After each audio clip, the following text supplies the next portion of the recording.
کاروبار میں جھوٹی یا سچی قسم کھانا کیسا؟ سوال: کیا فرماتے ہیں علماء کرام اس مسئلے کے بارے میں کہ کاروبار میں جھوٹی یا سچی قسم کھانا کیسا ہے؟ جواب: جھوٹی قسم کھانا حرام اور گناہ ہے، چاہے کاروبار میں کھائی جائے یا کاروبار کے علاوہ، البتہ اس پر کوئی کفارہ لازم نہیں۔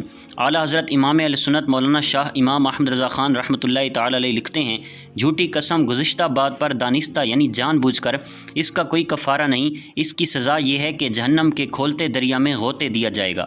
صدر الشریعہ بدو طریقہ حضرت علامہ مولانا مفتی امجد علی اعظمی رحمۃ اللہ تعالی علیہ لکھتے ہیں، جان بوجھ کر جھوٹی قسم کھائی یعنی مثلاً جس کے آنے کی نسبت جھوٹی قسم کھائی تھی یہ خود بھی جانتا ہے کہ نہیں آیا ہے، تو ایسی قسم کو غموس کہتے ہیں۔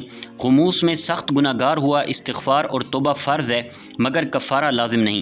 سچی قسم کھانا گناہ نہیں، لیکن بات بات پر قسم کھانا پسندیدہ عمل نہیں، بلکہ کاروبار میں زیادہ قسمیں کھانے سے حدیث پاک میں منع کیا گیا ہے کہ اس سے برکت ختم ہو جاتی ہے۔